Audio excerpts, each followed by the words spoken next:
Who do you got out there 15 years later since you had them in junior high Sunday school class or whatever? You've been nurturing them and equipping them, calling them up, caring about them. They're one of your guys. They're one of your girls. And you look at what they're doing and you say down deep inside, I had a part of that. I equipped them. I sent them. And what they're doing is they're passing it on what I passed to them. But grab a couple people and get started. People say, yeah, but I can't do that. Well, some of you are visiting a hospital. Do we need a lot more people to visit the hospital? We need all kinds of people. So what do? You say, hey, next Thursday night, I'm going out somewhere. I'd like to buy you dinner and then take you with me. I need some help. Where are you going? No, don't worry about it. Don't tell them. Use manipulation, deceit, lie to them. Just take them out for dinner. You pay. And then say, I have to go visit somebody that's sick in the hospital. Go and minister to them. Read something out of the Scripture. Pray with them. And then go to the next room and do it again. And they'll be sitting there. Oh, boy, that was pretty good back there.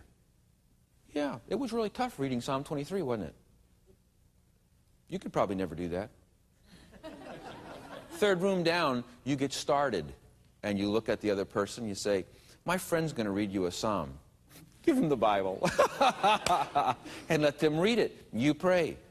They'll shoot you when they walk out the room. But in time. Then start passing off the vision. I go every Thursday. I wonder if you could take every Tuesday.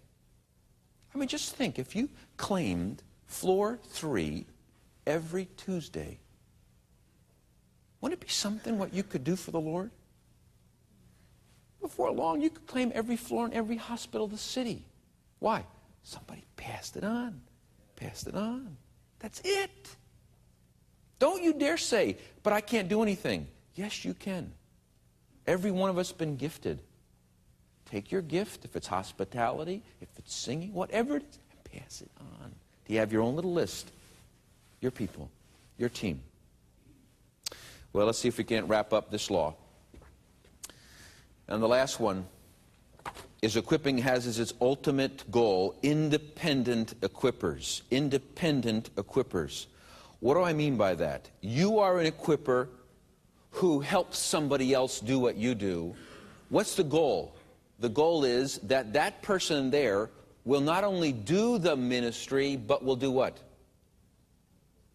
That's right. Equip somebody else to do the ministry. Pretty soon you say, I think the Lord's leading me down to the other hospital down here on Thursdays.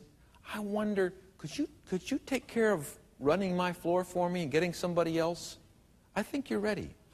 What happens then? They got to pass it on and teach somebody else to teach somebody else. Keep on moving back. It's a great quote. All true education is a delayed action bomb assembled in the classroom for explosion at a later date. Well, what's the point, my friends? The point is that we're supposed to train Christians to be bodybuilders. That is, when somebody's not making it, instead of calling the preacher, somebody else goes and solves the problem. The issue is, you and I are supposed to produce independent equippers. See, when we start, kind of work with somebody who's a sheep. All they can do is eat and bat. In time, as you work with them, they begin to grow and you begin to mature them. And they start to take some signs of some possibilities here. You keep on nurturing and equipping them and you start taking them with you a little bit. Don't say anything, just watch. Then time goes on and before long, you have yourself a full-fledged shepherd who's producing more sheep. But that's it. You keep on passing it on. Passing it on. Well, what's the law then? The law is equip for service. Equip for service. The teacher should train students for a life of service and edification. Donald Robinson has a great quote. He said, "A great teacher has always been measured by the number of his students who have surpassed him." A number of years ago, I was attending a conference with a man named Peter Drucker. That name will be familiar to some of you. He is the greatest living management guru in the world today, in my opinion, and most people's opinion. There were 30 of us in this conference. We were invited guests to be there with him. We were all leaders of major Christian organizations, and we were invited there to be with him for a week.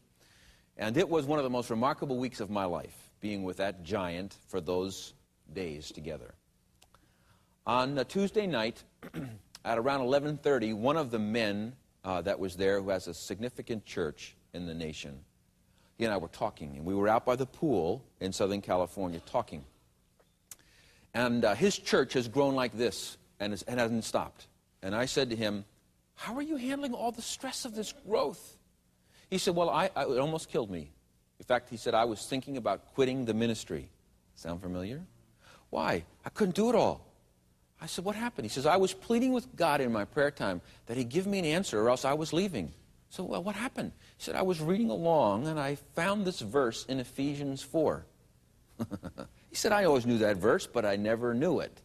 And he said, "I read it, and I realized my job was to equip people to do it and to stop doing it." I said, "Whoa, what did you do?" He said, "I made a decision on my knees to stop doing it the way I've always been doing it." "What'd you do then?" He said, "I got together with my church leadership and said, we're going to stop and we're going to obey this verse." "Well, what'd you do then?" He said, "We made a long list of all the faithful people we knew in the church." The church was not very old yet. He said there was 147 that we identified. We met with them one-on-one, and we told them our dream. And he asked them if they would join with us in a special series of classes for a year to equip them to be ordained into lay ministry. He said every single one of them said yes. Shocked us. We had an intense year. He said then on a Sunday morning, the whole service, he says, "You should have seen it." He said, there I was, and I had across the front 147 men and women. And he said, I had them all kneel, and I ordained them as lay ministers in our church. And I said to them, I'm taking the ministry and giving it to you. When you see somebody sick, you go visit them. When you see a family that's falling apart, you are a pastor. Go. Whenever you see a need, you are the pastor. Go. So what on earth happened? I mean, this was late at night. I was exhausted, but I was exhilarated. What's the end of the story? He said, well, I didn't know what was going to happen till the next day. I said, well, what happened the next day? He said, well, usually the telephone in the church rings off the hook. So what happened? Nobody called me all day. Nobody called you? I said, nobody called me. So what happened the next day? I got a couple calls, but nobody was calling. I wondered if my sermon was really bad or what. He said, then one of the key leaders in the church got in a terrible accident and that afternoon. And I couldn't break away from all the things I was in, meetings, until later that night. And I went right over to this hospital, to the critical care unit, and I came up to the duty nurse and I said, ma'am, I had to visit such and such. And she says, I'm sorry you can't. And he said, I believe I can. I'm the man's pastor. Oh, no, you're not. What do you mean? What do you mean I'm not? No, there's been 8 people here before you. They've all said they've been his pastor. Oh, yes! That's it! That's it! The pastor didn't call anybody. Why? Everybody realized I'm called to do that. Now, stop looking at the preacher. Turn right around. Pick up that old mirror. That's you. It's you. You are the teacher. Don't go pointing your bony finger at anybody. You are responsible for you. Who are you going to equip to do what? Who's on your hit list of the next person you want to get on your team? And what are you going to train them to do? And if you don't have any ministry yourself, well, when are you going to get ticked enough about that to go fix it? Find somebody who's doing something and say, can I watch you and can you help me do it? They'll say yes. Whatever you do, don't pay someone else to do what God has called you to do.